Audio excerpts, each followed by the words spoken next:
esse comunicado aí. E aos irmãos que tanto nós estimamos, fazia dias que a gente não via, e hoje estamos aqui e ficamos felizes com as suas presenças. Queridos irmãos, não é uma tarefa fácil falar sobre família. Falar sobre família é difícil, porque família é um bem precioso, mas é caro. É caro.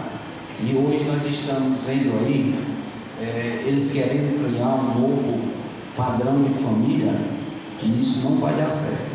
Isso vai dar problema, já está dando, e vai dar problema muito sério, porque quando tentamos mudar os princípios de Deus, as coisas se complicam e complicam-se muito. E para essa finalidade eu quero convidar os irmãos para nós lermos uma palavra que está no livro do Gênesis. E eu achei até interessante, pastor, o senhor foi ler Gênesis? Não venha. Escolhi para ler esta coisa. Será que ele vai ler uma vez? Eu vou ter que pedir permissão aí. Mas ele leu o capítulo 15 e nós vamos ler no capítulo 35. Gênesis, capítulo 35, a partir, irmãos, do versículo 1, que diz assim. Quem encontrou, diga amém. Amém. Eu vou ler. Diz assim, verso 1 a seguir. Depois disse Deus a Jacó: levanta-te, sobe a Betel e habita ali, e faz ali um altar ao Deus que te apareceu quando fugiste da face de Esaú, teu irmão. Então disse Jacó à sua família, a quem ele disse? A família, e todos os que estavam com ele: tirai os deuses estranhos que há no meio de vós, e purificai-vos, e mudai as vossas vestes, e levantemo-nos e subamos a Betel. Diga comigo, a Betel. E farei ali um altar ao Deus que me respondeu no dia da minha angústia, e que foi comigo no caminho que tenho andado. Então deram a Jacó todos os deuses estranhos que tinha em suas mãos, e os brincos que estavam em suas orelhas. E Jacó os escondeu debaixo do carvalho que está junto a Siquém. E partiram, e o terror de Deus foi sobre as cidades que estavam ao redor deles, e não seguiram após os filhos de Jacó. Assim chegou a luz que está na terra de Canaã. Esta é Betel. Ele e o povo, e todo o povo que com ele havia. E edificou ali um altar, e chamou aquele lugar El Betel, porquanto Deus ali se tinha manifestado quando fugia da face de Esaú, seu irmão, ou da face de seus irmãos.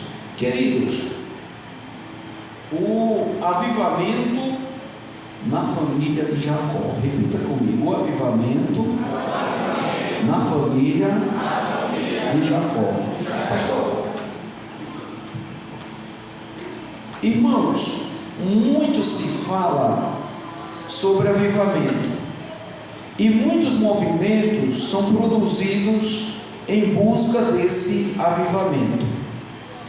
Esses movimentos parecem não estar funcionando tão bem. Por que será? Será que nós estamos buscando de uma forma errada? Ou será que estamos fazendo alguma coisa errada em torno dele? Ou será que tem alguma coisa que nós não estamos identificando bem?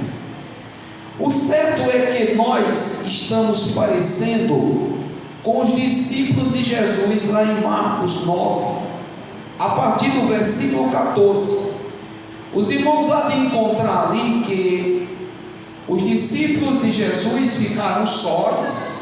É claro que só tinha 9, porque 3 tinham seguido a Jesus ao Monte da Transfiguração, e trouxeram um menino. Um pai trouxe um menino com um espírito mudo e surdo, e a Bíblia diz que os discípulos lutaram para expulsar aquele demônio e não conseguiram. Enquanto eles estão naquela luta, diz a Bíblia que Jesus foi aproximando-se e estava havendo uma discussão em torno daquele ambiente, ou em torno dos discípulos. À medida que Jesus aproximou-se, fez uma indagação: o que estáis discutindo com eles? Aí diz a Bíblia que um homem aproximou-se e disse: Senhor, eu trouxe o meu filho que tem um espírito mudo, e pedi aos teus discípulos que o expulsasse, e não puderam. Aí a Bíblia diz que aquele homem, conversando, começou uma concorrência. Jesus foi lá e expulsou. De uma forma simples, Jesus expulsou. E quando Jesus expulsou, então Jesus sai. E quando o encontraram a sós em casa ou em algum lugar, os discípulos aproximaram-se de Jesus e perguntaram: por que nós não podemos expulsar? Aí Jesus citou 2 coisas. Primeiro, ele disse: por causa da vossa pouca fé. Mas depois Jesus aprofundou e disse assim: essa casta não sai com coisa alguma a não ser com oração e jejum. O que nós encontramos ali naquela passagem é que os discípulos outrora eles tinham sido enviados por Jesus e foram bem-sucedidos. Eles voltaram, e a Bíblia diz que quando eles voltaram, eles contaram as maravilhas que aconteceram. Diz que os demônios saíam, as enfermidades fugiam, mortos ressuscitavam. Mas neste caso eles nada puderam fazer. E Jesus, explicando a causa do problema, Jesus disse: esta caixa. Então o erro dos discípulos ali foi não identificar o problema que eles estavam enfrentando. Então eles queriam ali enfrentar uma situação, comparando com as situações, com as circunstâncias que eles tinham enfrentado outrora. Mas Jesus mostrou que este problema ele era mais grave, mais profundo.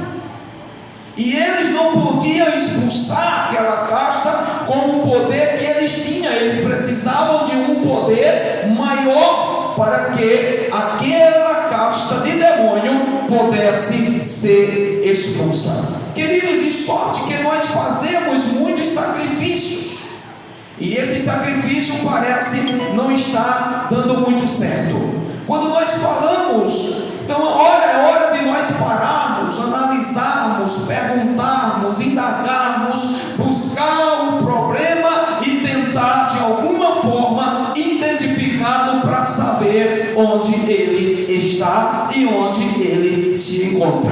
Quando nós olhamos para isso e falamos sobre que tipo de sacrifício precisamos, quando falamos desse sacrifício, precisamos fazer aquela pergunta: que tipo de sacrifícios estamos oferecendo e como está sendo oferecido?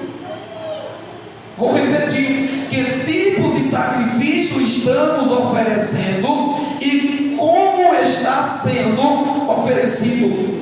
Nós sabemos que um altar, meus irmãos, ele tem 4 pontas.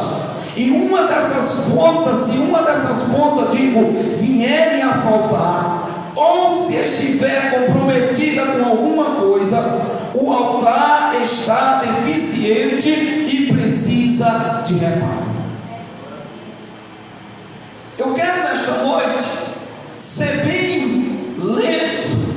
Espero que vocês não durmam, mas eu quero trazer que haja uma reflexão, porque muitas vezes nós estamos ouvindo ouvindo, mas não estamos refletindo, e nós precisamos refletir para que possamos raciocinar. Se não raciocinarmos, nós vamos ficar semelhante aos filhos de Israel, que fizeram um bezerro de ouro e começaram a dançar, a bailar e dar volta em torno dele, e era aquele barulhão terrível e ninguém entendia nada, a tal ponto que de longe se ouvia. Quando a Bíblia diz que quando Josué desceu ou Moisés desceu do monte, Josué disse: há gritos de guerra, há gritos de alarido no arraial. Aí Moisés disse: não é grito dos vencidos e nem grito dos vencedores, mas grito dos que cantam eu ouço.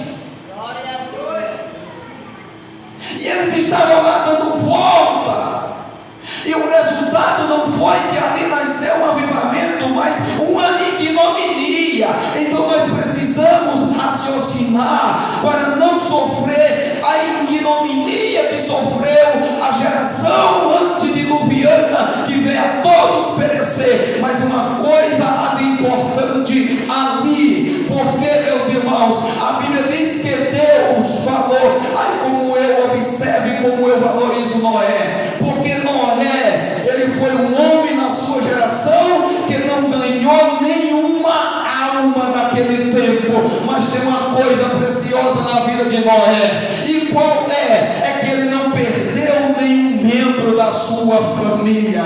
No dia que a arca estava pronta, o Senhor olhou para Noé e disse a ele: entra tu e a tua família contigo na arca. Entra tu e a tua família contigo na arca. Vamos repetir: entra tu e a tua família contigo na arca. Eu pergunto: será que nós estamos entrando na arca com a nossa família, ou eles estão perecendo também lá na geração que vai morrer na podridão deste mundo putrefato que aí está? Entra tu e a tua família na arca. Isso é importante. Então o altar ele tem 4 pontas. Se uma vier a faltar, muitos vão falar que é a ponta mais importante que a outra, o que não é verdade.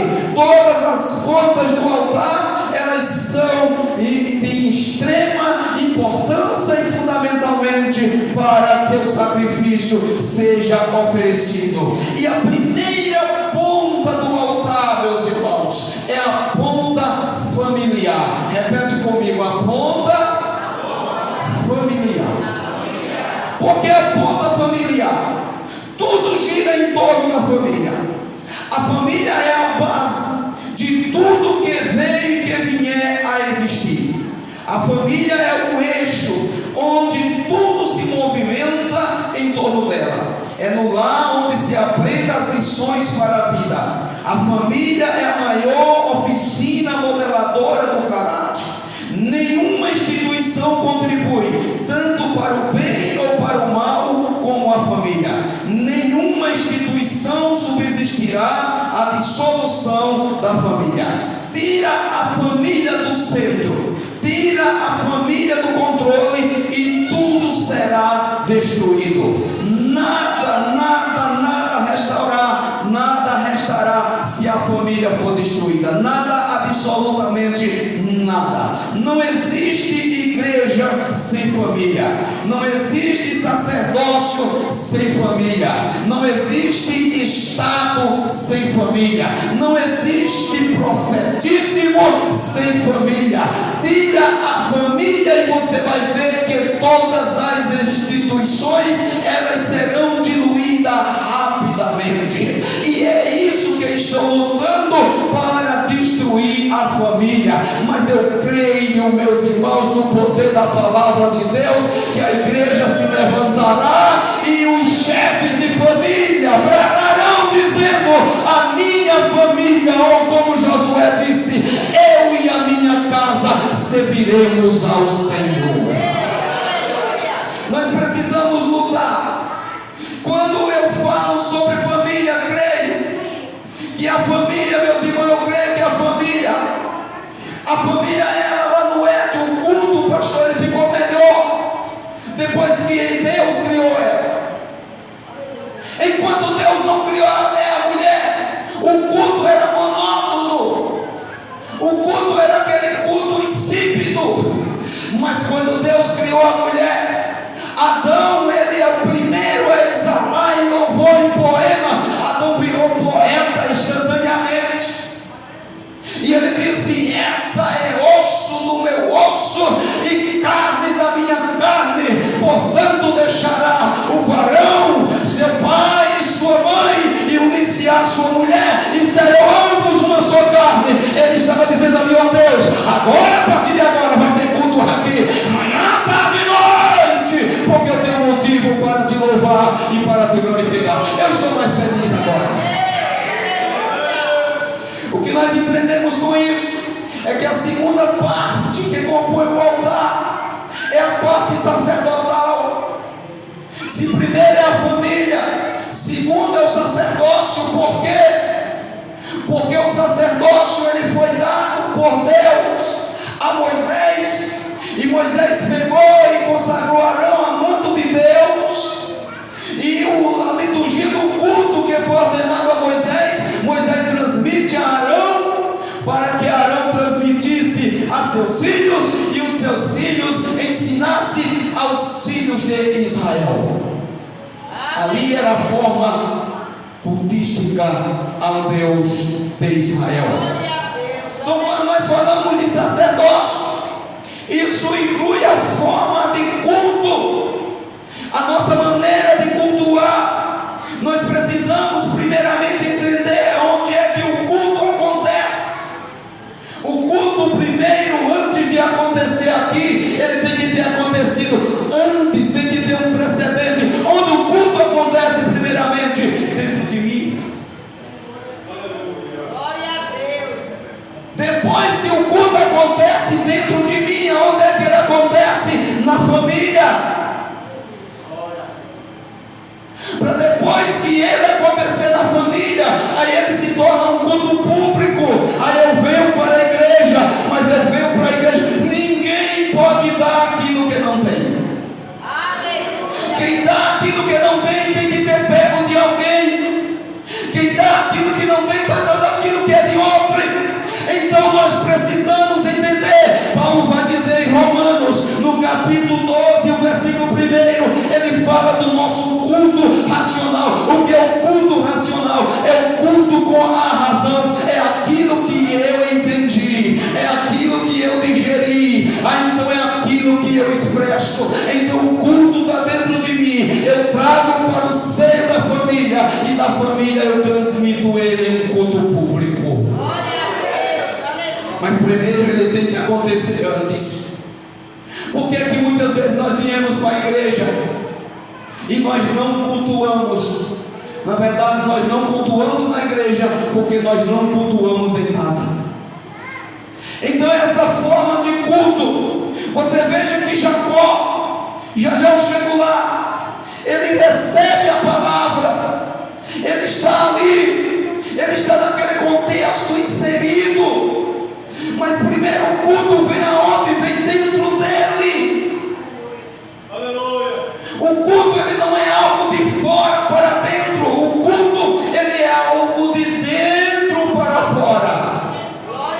Vocês lembram que Jesus disse: o reino de Deus não vem com aparência exterior. O reino de Deus está entre vós, no original, dentro de vocês. Porque o reino ele rompe de dentro para fora. É por isso que ninguém consegue parar o reino de Deus.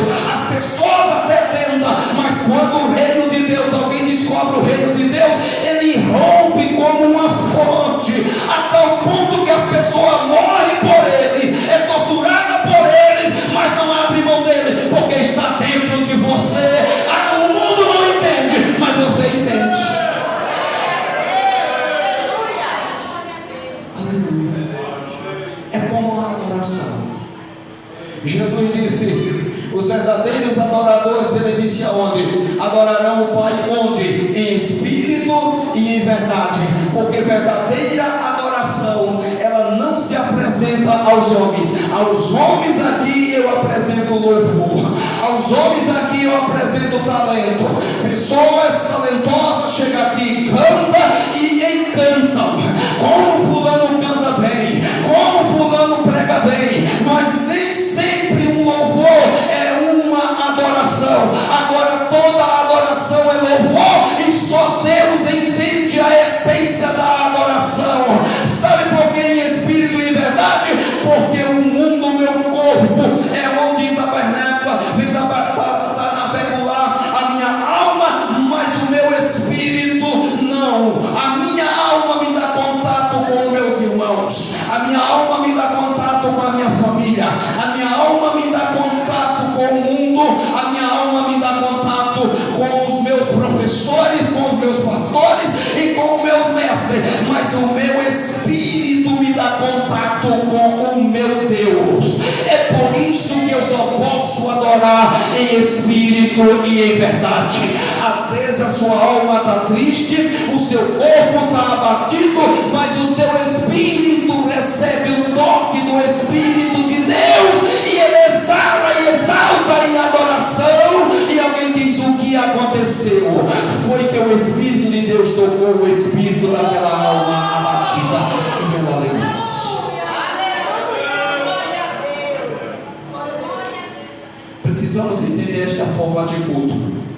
Enquanto nós não entendermos essa forma de culto, nós não conseguimos cultuar da forma correta. Terceira coisa que compõe: primeira coisa é a família, a segunda coisa é o sacerdócio, e a terceira coisa, irmãos, que compõe o altar é a base profética. Nenhum avivamento acontece onde a palavra de Deus não é prioridade. Nenhum. Eu às vezes prego por aí nas festas, congressos, e eu vejo. Teve outro dia que Deus me ordenou até dar uma palavra e foi um pouco dura aquela palavra, porque era 9h40, começaram o culto de nós 7 horas em ponto, era 9h40, quando vieram dar oportunidade para a palavra. Isso é tirar a essência. Aí depois vem dizer: Deus é prioridade. Não é verdade. Porque o culto está se processando. O pastor começou, orou, cantou os hinos congregacionais, os conjuntos cantaram, coral cantou onde tem coral, todos falaram, mas este momento é o momento que nós estamos dizendo a Deus: tu és grande, tu és Senhor, eu estou te cultuando, eu estou te adorando. É a forma que nós estamos expressando a nossa oferta, mas o momento da palavra não. Este momento primeiro do culto é o momento que a igreja fala a Deus, exalta, enaltece, ela fala para Deus, mas o momento da palavra é o momento em que Deus diz: agora eu vou dizer o que eu estou pensando do culto, como eu estou achando o culto. O momento da palavra é o momento que Deus está dizendo: agora eu vou falar a vocês, vocês falaram para mim, eu vou retribuir. E quando ele se agrada do culto, então ele desce, se manifesta com a promessa, renova a promessa, nos enche, nos agracia e diz: eu estou gostando, eu estou gostando, eu estou recebendo. Precisamos entender isso. Deus quer falar. Deus quer falar no culto, como o pai quer falar em casa. Eu sou filho de um homem que tem uma família grande, tem 11 filhos, morreram 2, eram 13. E é aquela família tradicional O senhor deve fazer parte de uma família bem tradicional, que o pai senta na cabeça da mesa, a mãe senta no outro lado, e o filho mais velho vai sentando, e depois começa pelo outro mais velho, e os menores não cabem na mesa, sentam no chão, mas cada um por sua ordem. Nós fomos criados assim, e todo mundo ali, minha mãe falava, na verdade depois que ela falava, não permitia mais ninguém falar. Aí imagina isso, aí falava o filho, falava a mãe, e por fim falava o pai. Então nós somos como os filhos, nós chegamos aqui e falamos. A igreja falou, e é a mãe, mas o pai está dizendo: é a minha vez, eu quero falar. Então, meus irmãos, a base profética, nenhum avivamento acontece, a palavra precisa estar presente. Quantas vezes nós viemos para a igreja acabado, mas quem nos aviva é a palavra. É aquele dia que até o pastor diz: hoje eu não tenho nada, mas ele chega aqui, aí por misericórdia, Deus sabe que a igreja precisa, abre a boca dele e você é alimentado. Deixa a palavra fluir, porque a Bíblia diz: proteja a minha doutrina como orvalho. É a palavra.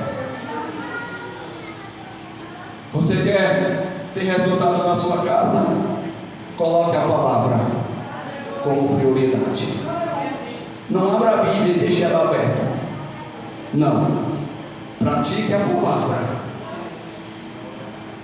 Hoje as mensagens são mensagens que enchem o nosso ego.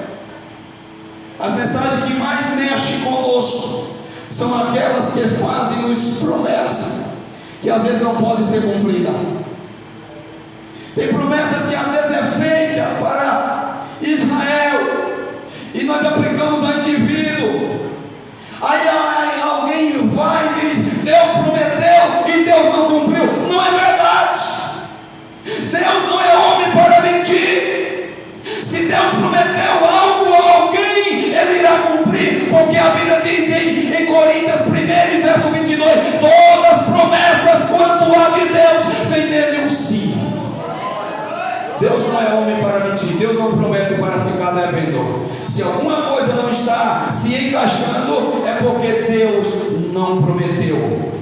Avivamento, essas mensagens não produzem avivamento, porque alguém recebe, chora, profetiza. É como as formas de batismo do Espírito Santo hoje.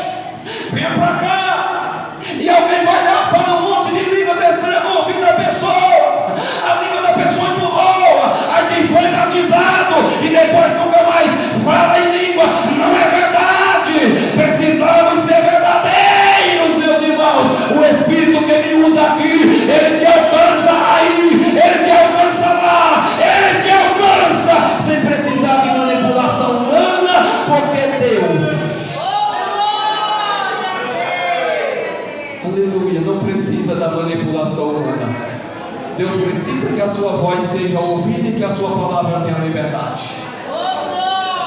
Terceira coisa, terceira ponta do altar é o legislativo.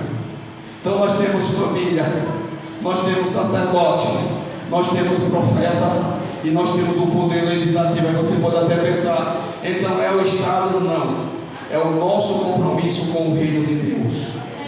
Eu pergunto: quem é a prioridade na sua vida? Jesus disse em Mateus capítulo 6, versículo 33: buscai primeiro o reino de Deus e a sua justiça, e as demais coisas serão acrescentadas. Eu pergunto: o que está ocupando mais tempo na sua vida? Qual é o primeiro lugar que há na sua vida? A família de Jacó. Porque a família de Jacó, eles estão passando por um momento delicado. A filha tinha sido estuprada, Diná. Ela chegou, não sei como, descuidaram o rapaz, filho do rei, engraçou-se daquela jovem, tomou Isso era muito grave. Jacó, vendo a vergonha que submeteu sua família, aí o rei, vendo a causa deplorável do seu filho, ele veio falar com Jacó, pediu a moça em casamento. Não era permitido, mas a lei ainda não tinha sido dada. Jacó fez uma aliança. Naquela aliança, permitia que os filhos de Israel casassem com as filhas cananeias, e permitia que as moças daquela terra casassem também com os filhos de Jacó. Beleza, foi feito, fizeram a aliança, o pacto. Aí eles se circuncidaram, Simeão e Levi, dominado pela ira. Então agora eles vão lá, e quando os homens estavam doentes, sem poder reagir, porque era um processo doloroso, 3 dias depois eles mataram todos ao fio da espada. Isso, os inimigos de Jacó, os inimigos em redor olharam para Israel e viram agora como inimigos mortais. Então Jacó olha para os seus filhos e dá uma bronca neles, mas a besteira já estava feita. O que fazer agora? Sacrificar seus filhos? O que fazer nessa hora? Olha que situação encontrava-se essa família. Olha que destroço no meio dessa família. Aleluia. O que fazer? Olha só. Fugir para onde? Havia alguma coisa que aqueles homens não alcançassem, porque as nações vizinhas viram, e agora eles geraram mal, e eles querem matá-los. Então nesse momento, nesse caos, quem aparece? Deus. Deus apareceu. Deus apareceu. Deus apareceu. Deus apareceu. Deus apareceu. Deus apareceu. Deus apareceu. Deus apareceu. Deus apareceu. Deus desceu. Eu quero dizer para você, no momento mais crucial da sua vida, sempre é Deus que aparece. É Deus que tem descido na sua casa, descido na sua família. É Deus que tem guardado e tem preservado. Então Deus desceu. Por quê? Porque Jacó não sabia o que fazer. Aí Deus disse a ele: Jacó, imagina ele conversando. Fala, Senhor, fazer aqui uma dedução na loja. Conjectura. Está preocupado, é muito, Senhor. Qual é o problema? É claro que Deus sabia, mas imagina Jacó dizendo: Senhor, minha filha estuprada, meus filhos assassinaram a cidade inteira, eu fiz uma aliança, eles quebraram, e eu não sei o que fazer. Aí Deus faz o quê? Vai a Betel. Sabe o que Deus está lembrando a ele? Uma promessa que Deus tinha feito há 20 anos atrás. Então Jacó também tinha feito uma promessa há 20 anos atrás. Aí Deus chega para dizer: eu estou lembrado do que eu te prometi há 20 anos atrás, que eu estaria contigo, que eu iria contigo, e que eu voltaria contigo, e que eu faria cumprir todas as minhas promessas na tua vida. Está lembrado disso, Jacó? Está lembrado que você dormiu em cima de pedra? Gênesis 28:10 a seguir. Está lembrado que você dormiu, que você ali ungiu uma coluna, que você disse que me daria o dízimo? Está lembrado, Jacó, daquele dia? Ah, Senhor, eu estou lembrado daquele dia. Então vai a Betel. Sabe o que quer dizer? Casa de Deus.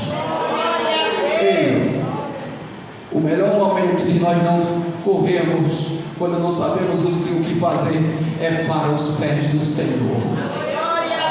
Aleluia. Lá você encontra refúgio, lá você encontra descanso, lá você encontra direção, lá você encontra paz, lá você encontra socorro, lá você encontra perdão, lá você encontra o bálsamo, lá você encontra renovação, lá você encontra direção, lá você encontra tranquilidade.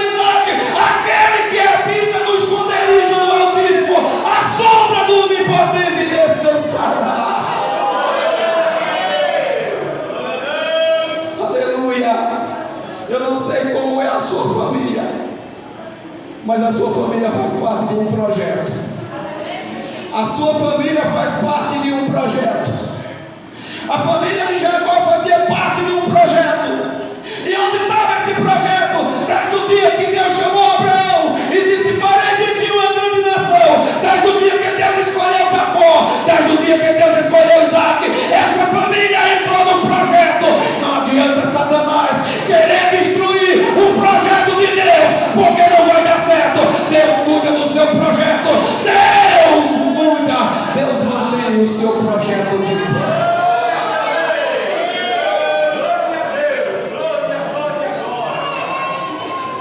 Meus irmãos,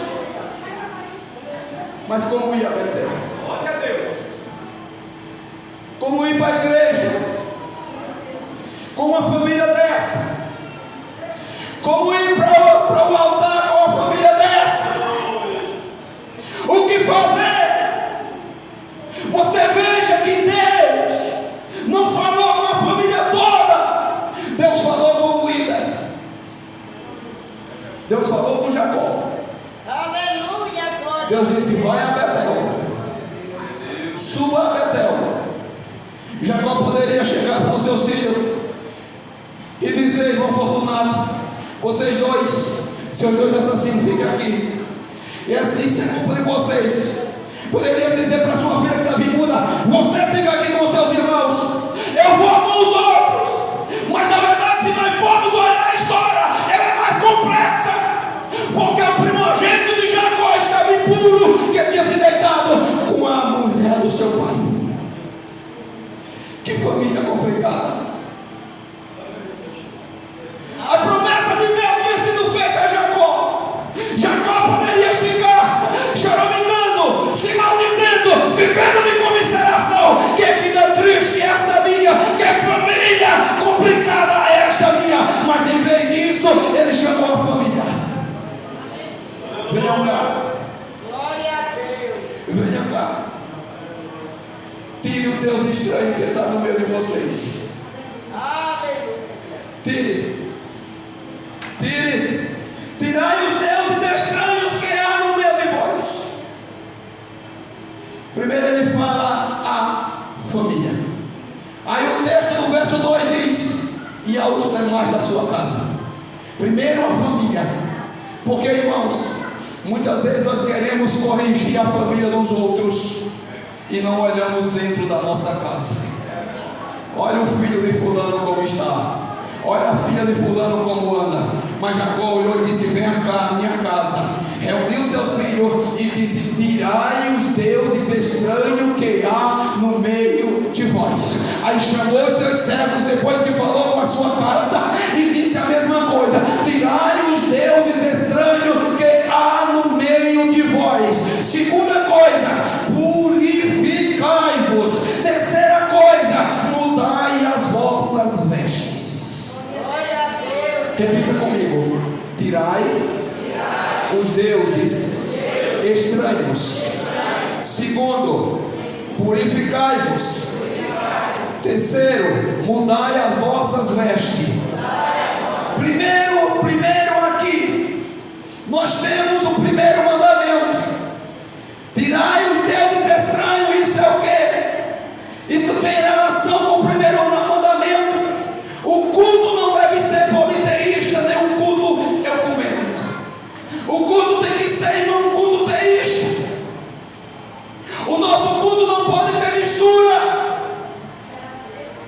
O nosso culto não pode ser adulterado. Aleluia. O nosso culto tem que ser limpo. Glória a Deus. O nosso culto tem que ser santo. Aleluia. A nossa vida tem que ser santa. Glória a Deus. Temos que viver de maneira santa. Temos que abrir mão dos nossos direitos para servir ao Senhor. Aí Jacó disse: tira tudo aquilo que atrapalha a adoração, que atrapalha o avivamento. Glória a Deus. Eu pergunto: o que está impedindo o avivamento? Eu tenho para mim que o que está impedindo o avivamento no coletivo é a falta de avivamento pessoal e o avivamento na família.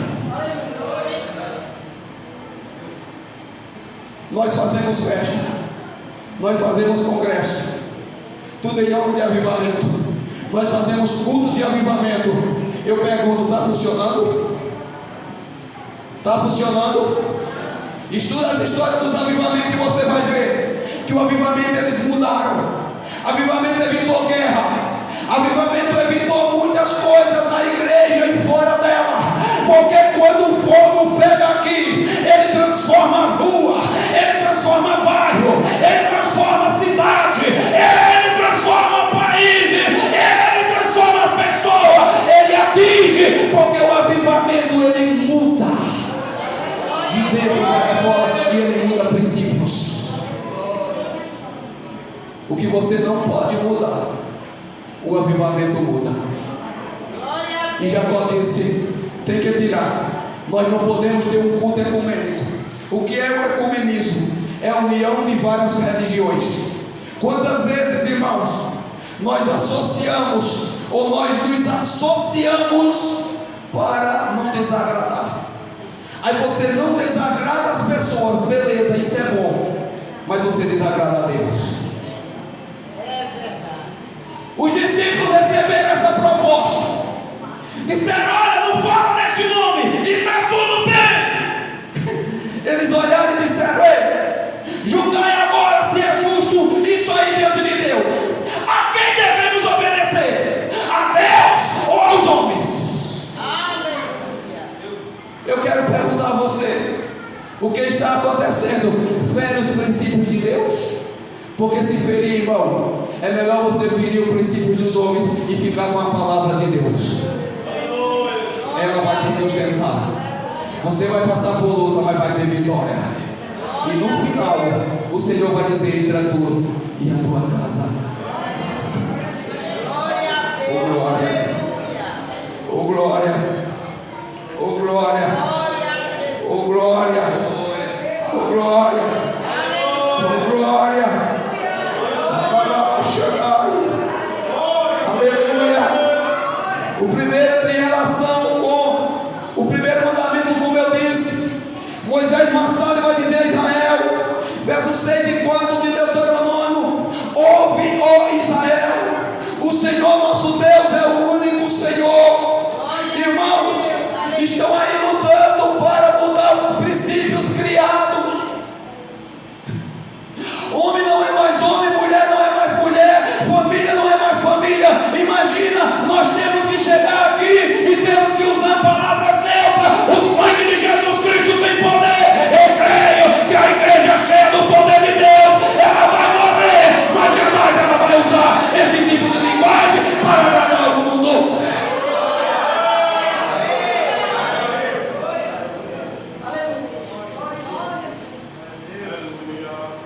Porque está aí. Daqui a pouco vão ter que chegar aqui.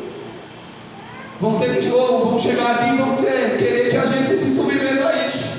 Saudar a todos, a todas e a todos. Diga comigo: o sangue de Jesus tem poder. Repete mais uma vez comigo: Jesus, guarda a minha vida, guarda a minha casa e guarda a tua igreja. Repete mais uma vez com mais força: Senhor, guarda a minha vida, guarda a minha casa, guarda a tua igreja, que eu não venha ferir nenhum dos teus princípios. Aleluia.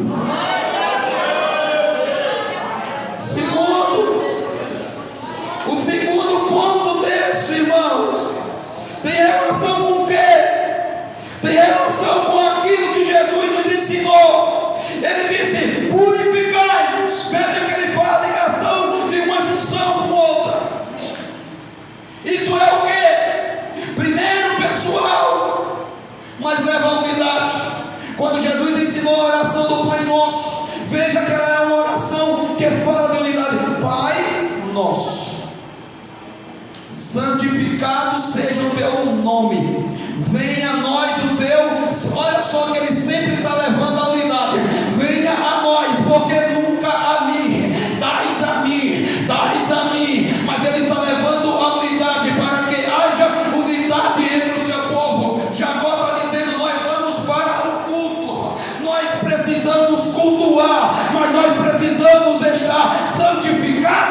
estarmos unidos. A santificação me leva à unidade, e a unidade à comunhão, e a comunhão atrai para mim o poder de Deus. Mas esta comunhão precisa estar em mim primeiramente. Aleluia. Se possível, tendo paz em vós, tereis paz com todos. O irmão ele pode até querer brigar comigo, mas se eu tiver paz comigo mesmo, eu não vou brigar com ele, e no fim ele vai entender que eu busquei a paz, e ele vai querer paz comigo, paz com todos. Então, quando tem paz em você, aí você vai a todo custo buscar a paz. Aí aqui Jacó disse: santificai-vos, santificai-vos. Por que, Jacó? Porque nós vamos para Betel. Se alguém tiver alguma contenda aí, resolva logo. Se alguém brigou, resolva logo. Se alguém está intrigado, resolva logo. Porque nós vamos para Betel, nós vamos adorar ao Deus que me apareceu. Nós vamos para Betel e nós vamos adorar. Nós vamos para Betel e nós vamos adorar. A tua casa vai ser lugar de adoração.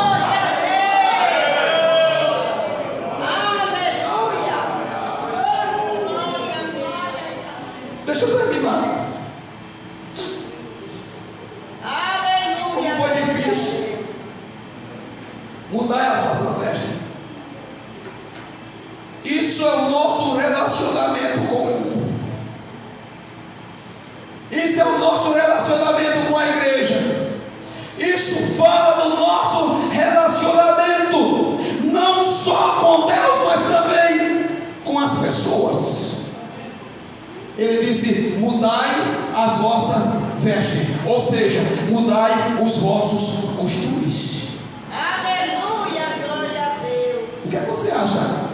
Não vos conformeis com o mundo, mas nem com o que no mundo há, mas transformai-vos. Não é transformar o mundo, é transformar você. Glória a Deus não está mandando você transformar o mundo. A Bíblia diz que o mundo jazes no maligno. Sabe o que é esse verbo jazes? Ele é um verbo intransitório, é um verbo que não se move mais. Aqui jazes fulano de tal, diferente de aqui está. Aqui está Fortunato, ele pode estar aqui, ele pode estar aí na porta, ou seja, ele está aqui. É um verbo móvel. Aí o verbo jazes é um verbo imóvel, é alguém que não se move mais. Este mundo não se move mais para nada. Ele jazes no maligno, mas você está em Cristo. Você está em Cristo.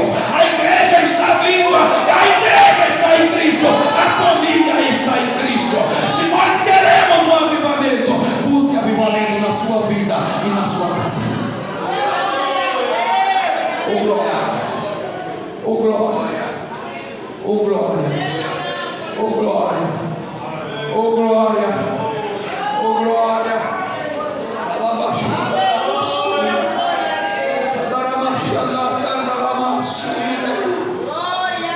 Aleluia, aleluia. Família avivada é como aquela mulher que clamou a Eliseu. O marido morreu, mas a chama ficou dentro dela, os princípios ficaram dentro dela. Credor veio para buscar os filhos. Vamos levar teu filho, ele vai ser escravo. Imagina ela olhando e dizendo: eu não criei filho para ser escravo, eu criei filho para ser livre, eu criei filho para a liberdade. E ela clamou, e Eliseu disse: o que você tem em casa? Ela disse: eu tenho uma botija de azeite. Eu não tenho outra coisa, eu tenho uma botija de azeite. Ela disse: ele disse: vai para casa e pede vasos vazios e não pouco. Depois fecha a tua porta, tu e sobre os teus filhos. Eita, eu quero dizer nesta noite: milagre vai acontecer na tua casa, milagre vai acontecer na tua vida, quando a tua vida estiver acesa.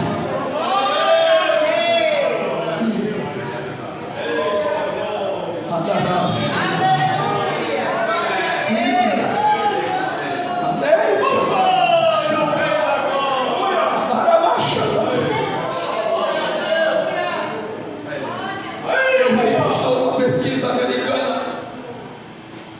Olha a responsabilidade nossa como chefe.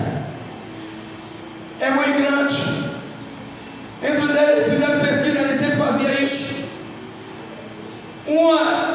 Um filho aceitando a Jesus, a chance da família se tornar crente, 5%.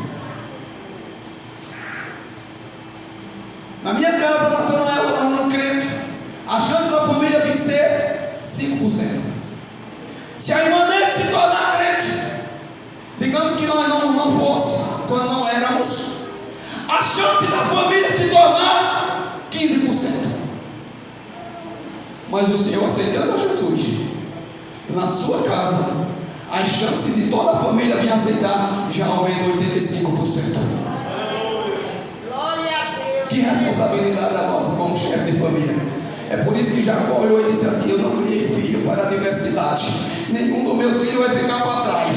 Vocês erraram, mas vocês vão mudar. Vocês vão mudar, vocês vão tirar o que está atrapalhando o avivamento, vocês vão tirar o que é de empecilho. Nós vamos subir a Betel, nós vamos erguer o altar, nós vamos sacrificar e Deus vai se manifestar, porque Deus é o Deus desta igreja, é o Senhor da tua casa, da tua vida e da tua história. Leve a palavra de Deus à sua casa. Decante o briande leva a sua. Decamanda sobre. Leve a palavra de Deus. Erga o altar familiar na sua casa. Irmão Geraldo, eu tenho que chamar o sacerdote. Não, na sua casa você é o sacerdote. Na sua casa você é o profeta. Na sua casa você está comprometido com o reino de Deus. Faça da casa de Deus, ou da sua casa, casa de Deus, para quando você vir a casa de adoração, a sua família vir avivada. Alguém vai olhar e vai dizer: qual é o segredo daquela família?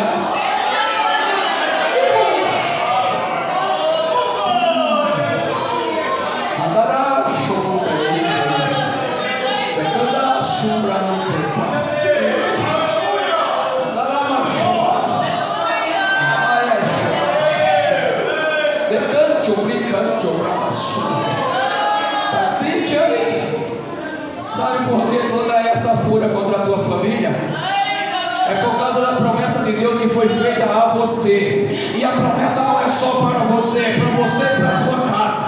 A palavra, a promessa é a ti e a tua casa. É a ti e a tua casa. Aí Satanás se levantou. Ele não está podendo atingir você, aí quer atingir a tua casa. Mas você vai se levantar com uma voz profeta e sacerdotal na tua casa e vai dizer: aqui não!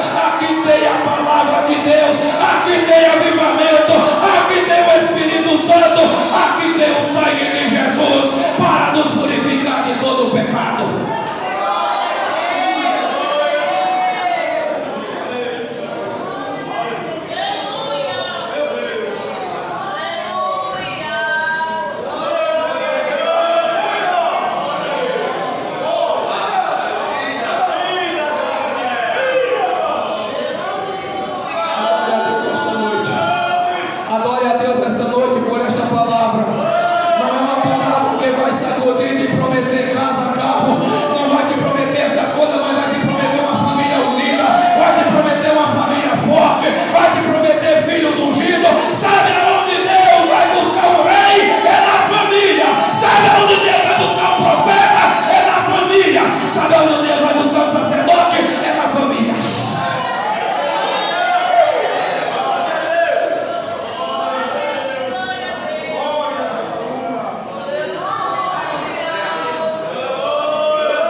Aí ela gerou um filho sobre angústia, aí deu ao Senhor. Aí a Bíblia vai dizer: e antes que a lâmpada do Senhor se apagasse, Deus chamou Samuel. Glória a Deus. Deus vai levantar um profeta no meio da crise. Deus vai levantar um sacerdote no meio da crise. Aí quando a monarquia de Israel fracassou e Saul usurpou o trono do Senhor, porque ali o pecado foi usurpar: o trono é meu e o trono não é do Senhor. Aleluia. Glória a Deus. Pastor, que privilégio os homens de Deus têm, que o Senhor está aqui, mas está no lugar de Cristo.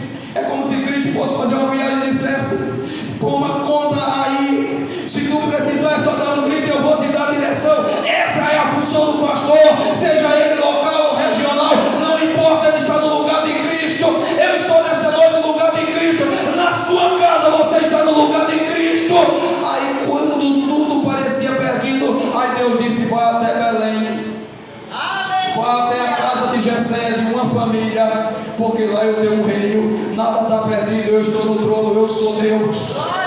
Deus vai visitar a tua casa, Deus vai visitar a tua casa, Deus vai visitar a tua casa, Deus vai visitar a tua casa, Deus vai visitar a tua casa, Deus vai visitar a tua casa, Deus vai visitar a tua casa, a tua família, porque Deus conhece o teu coração.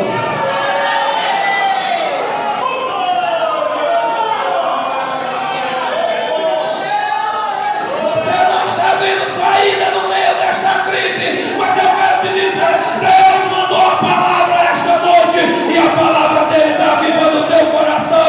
Ele está se apresentando para ti no meio da crise e está dizendo: eu sou o Senhor na tua vida, na tua casa, na tua história, e a tua família faz parte do meu projeto.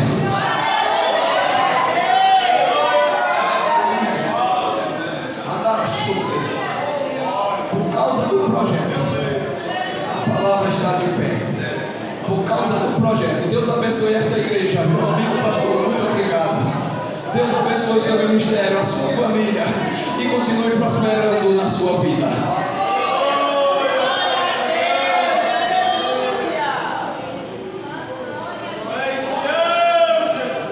Oh, glória.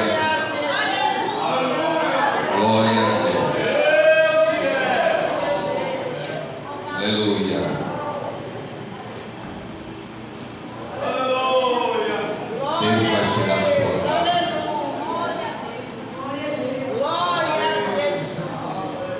Para o teu bem. Quantos estão de posse na palavra? O importante, se faz necessário, é você sair de posse da palavra. Não adianta você ouvir por esse ouvido e sair pelo outro. Você perdeu o culto. Mas se você deixar que a palavra ela entre aqui e desça para o seu coração, é certeza de vitória. Eu já estou de posse de vitória, já recebi a mensagem nessa noite. E a palavra chegou para o teu bem. Escute o que Deus mandou dizer para você. A palavra chegou hoje para você.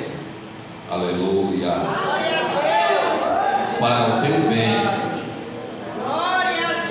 Que você precisava ouvir essa palavra. O profeta não veio essa noite para essa igreja em vão, não.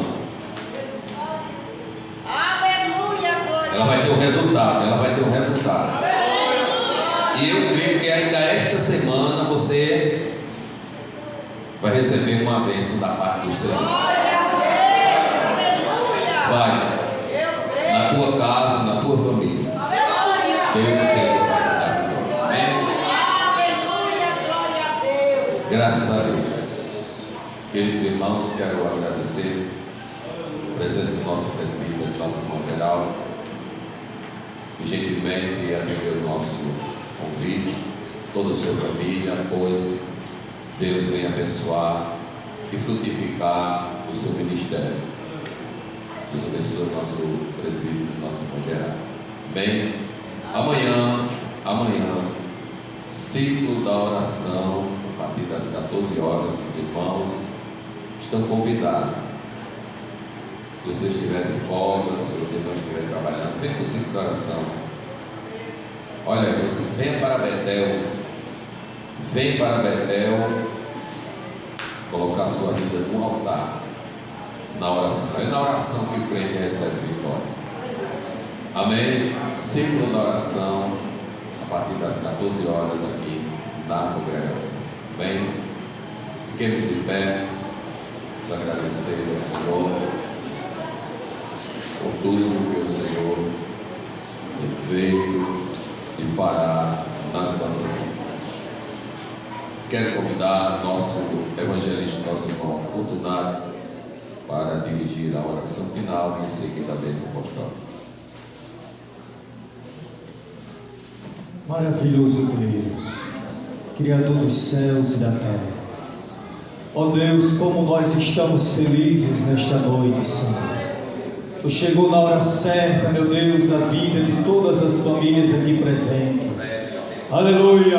E esta palavra alcançou, Senhor, todos os nossos parentes, familiares. Pois a tua palavra foi falada nesta noite com toda propriedade e autoridade, Senhor. E não há dificuldade diante do poder da tua palavra nesta noite. Pai, obrigado por este culto gostoso, maravilhoso, Senhor, a qual glorificamos o teu nome, sentimos a tua presença, recebemos o pão do céu, o pão quente, Senhor, que já trouxe fé na nossa alma, já gerou, Senhor, vitória nesta noite para nossos lares. Ó Deus do céu, despede-nos em paz agora. É uma semana de vitória, Pai, de vitória para todo o teu povo. Obrigado por tudo, Senhor, é o nome de Jesus. Queridos irmãos, curvem as nossas cabeças e recebam a bênção apostólica. Que o grande amor de Deus, o nosso Pai, a graça de nosso Senhor e Salvador Jesus Cristo, as doces comunhão e consolação do Espírito Santo, seja com todo o povo de Deus, desde agora e para sempre. Amém.